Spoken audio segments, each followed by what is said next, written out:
नमो नमः। आप सभी का हार्दिक अभिनंदन। आइए श्री शिव पुराण के रुद्र संहिता के सृष्टि खंड के अगले अध्याय का पाठन आरंभ करते हैं। ब्रह्मा और विष्णु को भगवान शिव के शब्दमय शरीर का दर्शन। ब्रह्मा जी कहते हैं, मुनि श्रेष्ठ नारद, इस प्रकार हम दोनों देवता गर्व रहित हो निरंतर प्रणाम करते रहे। हम दोनों के मन में एक ही अभिलाषा थी कि इस ज्योतिर्लिंग के रूप में प्रकट हुए परमेश्वर प्रत्यक्ष दर्शन दें।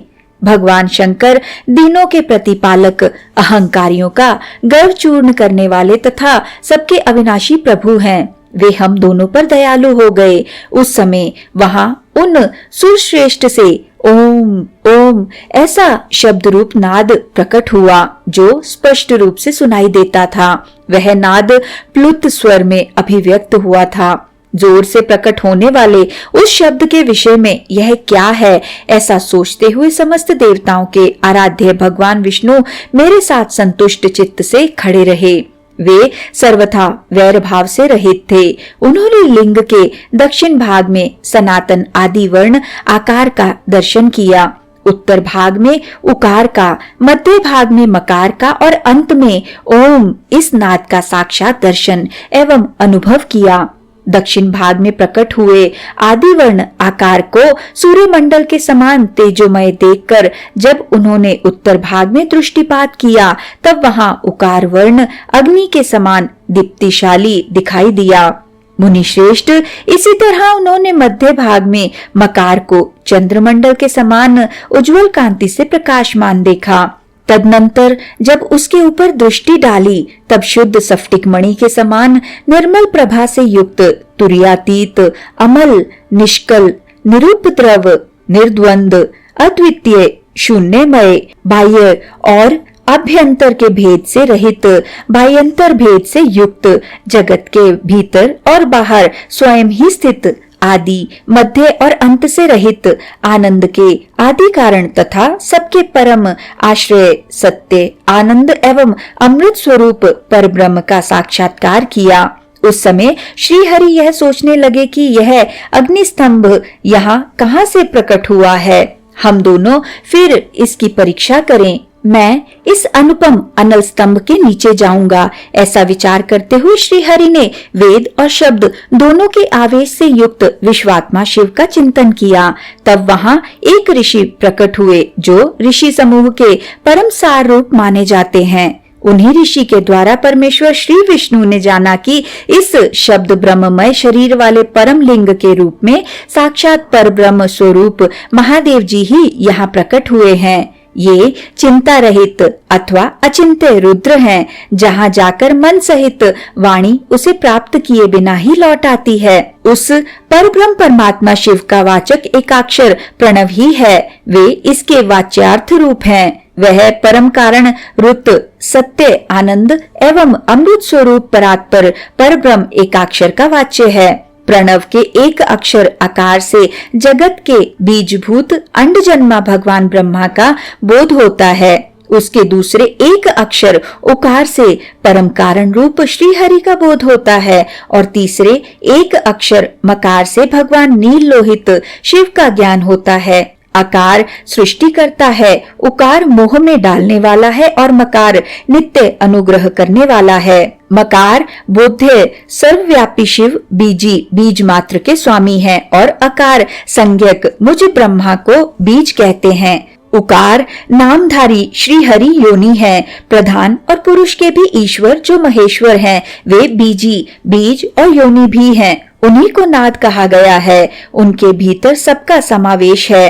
बीजी अपनी इच्छा से ही अपने बीज को अनेक रूपों में विभक्त करके स्थित हैं। इन बीजी भगवान महेश्वर के लिंग से आकार रूप बीज प्रकट हुआ, जो उकार रूप योनि में स्थापित होकर सब ओर बढ़ने लगा।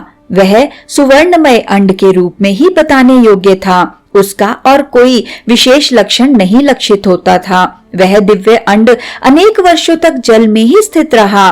तदनंतर 1000 वर्ष के बाद उस अंड के 2 टुकड़े हो गए। जल में स्थित हुआ वह अंड अजन्मा ब्रह्मा जी की उत्पत्ति का स्थान था और साक्षात महेश्वर के आघात से ही फूटकर 2 भागों में बट गया था। उस अवस्था में उसके ऊपर स्थित हुआ सुवर्णमय कपाल बड़ी शोभा पाने लगा। वही धूलोक के रूप में प्रकट हुआ तथा जो उसका दूसरा नीचे वाला कपाल था वही वह 5 लक्षणों से युक्त पृथ्वी है। उस अंड से चतुर्मुख ब्रह्मा उत्पन्न हुए जिनकी क संख्या है। वे समस्त लोकों के सत्रुष्टा हैं।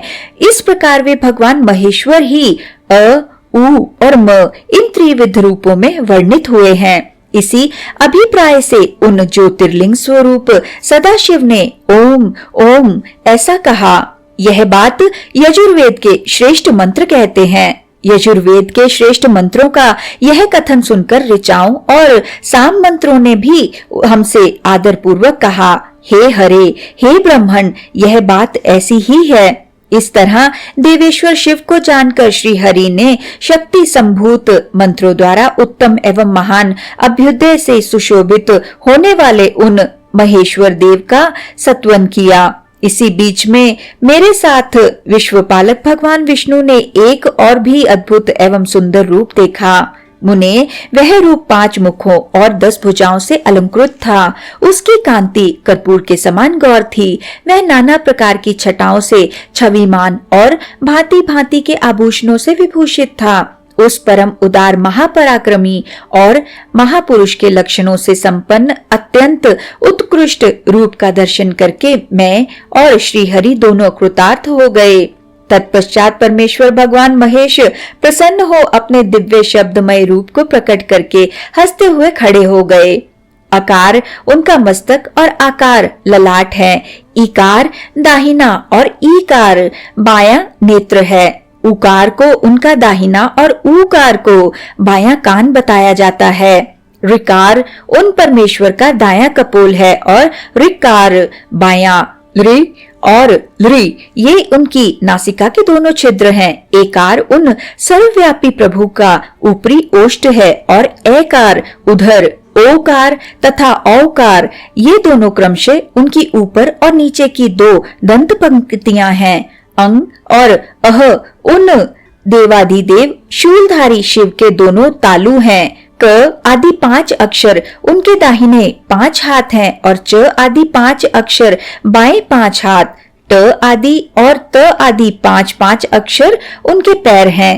पकार पेट है। फकार को दाहिना पार्श्व बताया जाता है और बकार को बायां पार्श्व। भकार को कंधा कहते हैं। मकार उन योगी महादेव शंभु का हृदय है। य से लेकर स तक 7 अक्षर सर्वव्यापी शिव के शब्दमय शरीर की 7 धातुएं हैं। हकार उनकी नाभि और क्षार को मेढ्र मूत्रेंद्रिय कहा गया है। इस प्रकार निर्गुण एवं गुण स्वरूप परमात्मा के शब्दमय रूप को भगवती उमा के साथ देखकर मैं और श्री हरि दोनों कृतार्थ हो गए। इस तरह शब्द ब्रह्ममय शरीरधारी महेश्वर शिव का दर्शन पाकर मेरे साथ श्री हरि ने उन्हें प्रणाम किया और पुनः ऊपर की ओर देखा। उस समय उन्हें 5 कलाओं से युक्त ओंकार जनित मंत्र का साक्षात्कार हुआ। तत्पश्चात महादेव जी का ओम तत्वमसि यह महावाक्य दृष्टिगोचर हुआ, जो परम उत्तम मंत्र रूप है तथा शुद्ध स्फटिक के समान निर्मल है। फिर संपूर्ण धर्म और अर्थ का साधक तथा बुद्धि स्वरूप गायत्री नामक दूसरा महान मंत्र लक्षित हुआ, जिसमें 24 अक्षर हैं तथा जो चारों पुरुषार्थ रूपी फल देने वाले हैं। तत्पश्चात मृत्युंजय मंत्र, फिर पंचाक्षर मंत्र तथा दक्षिणा मूर्ति संज्ञक चिंतामणि मंत्र का साक्षात्कार हुआ। इस प्रकार 5 मंत्रों की उपलब्धि करके भगवान श्री हरि उनका जप करने लगे।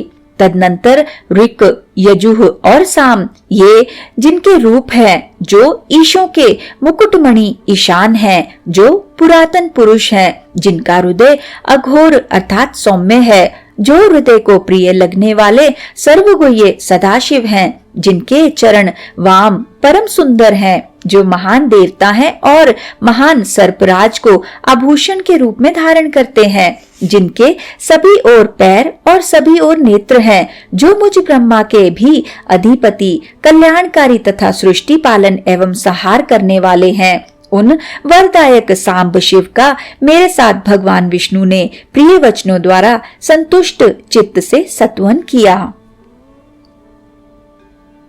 इसी के साथ आज के सुंदर पाठन को हम यहीं पर विराम देते हैं और अगले अध्याय के पाठन के लिए हमारे साथ फिर से जुड़िएगा।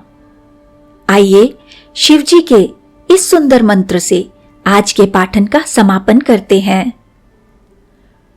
ओम नमः शिवाय। ओम नमः शिवाय। ओम नमः शिवाय। ओम नमः शिवाय। ओम नमः शिवाय।